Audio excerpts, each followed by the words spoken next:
As a Protestant, I would always look down on Catholics and their prayers to saints. I consider them idol worshippers, which is clearly forbidden in the Bible. The Greek Orthodox churches also used icons, which I labeled as idols. However, near the time of my deconversion, I began analyzing my views and beliefs in God. As a Christian, I assumed that everyone in the Christian religion worshipped the same God as I did. What is odd is that they did not. When running brain scans, patients have been asked to think about God.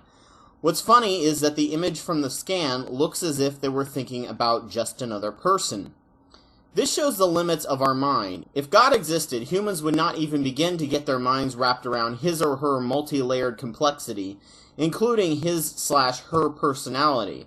Instead, we will naturally humanize a multidimensional being to being a three-dimensional superhero. Now that this person is allowable for our minds to understand, this person is usually a hybrid of all the authority figures in our lives. The God I worshipped and believed in growing up was a hybrid of my strict grandparents, my mother when she was angry at my dad, and my dad who was really self-centered.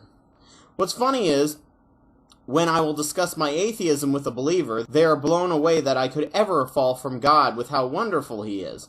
All I know is that the version of God in my head in the Bible is a real jerk. If I had worshipped the same God that my mother did, it's possible that he is just so awesome that I would have never wanted to leave, considering how she describes him. In the Hindu religion, there is really only one force in the universe called Brahma. It is also called the Tao in Chinese Taoism. The Brahma, or the Tao, if defined, were obviously not even close to the true reality of themselves because they were so complex. Hindus, however, understood fully that Brahma is so huge and incomprehensible by the human brain that when they worshipped the Brahma, they were only worshipping a tiny fragment or aspect of the Brahma. These fragments are called avatars of Brahma, or gods and goddesses. Hindus claim that there are 33 million deities, and the purpose of this is to confuse the mind so that people basically give up on trying to analyze the vastness of the universe. Back in the days, great thinkers in the Hindu religion would sit down and have a competition to define Brahma. Of course, with their understanding, they knew that no one could win something so vast and complex. The one who would win was the one who could say something so profound about Brahma that the entire crowd felt silent in deep thought and spiritual ecstasy.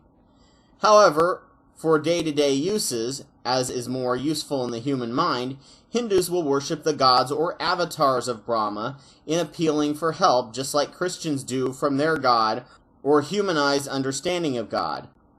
Einstein at one point claimed that, assuming God actually was real, religious seriously oversimplified him to a weak and wimpy caricature.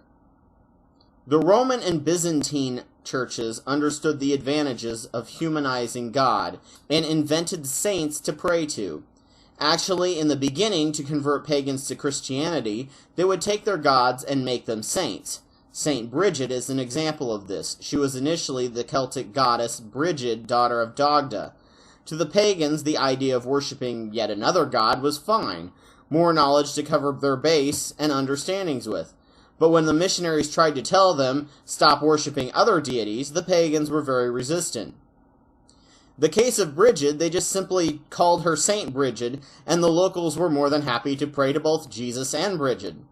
Near the end of both the pagan, Greek, and Roman empires, the gods were all considered legitimate, and religious tolerance and secularism was considered the norm.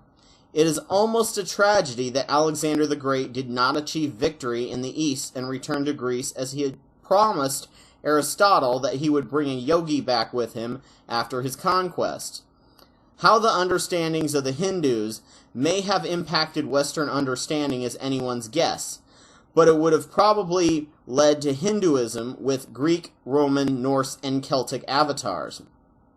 It is obvious that the Roman and Byzantine churches have exploited this neurological limitation, as a current poll said that when the average citizen of Rome prays, the sixth-ranking person they pray to is Jesus. Praying to a god or a saint gives the brain much more direct focus approach and gives the user the feeling of choice in the personalities they are praying to. Protestants, of course, take the Bible literally, who do not realize that the writers of the Bible had no concept of how the human mind worked, or that the Bible was written to make Yahweh the only deity for political purposes, and they snub the idea of praying to multiple deities, even though they are all worshipping a different avatar, or their own idea of a supposedly infinite multidimensional being. All Christians are pagans of one, they just don't realize it, and they are all worshipping a different version of God.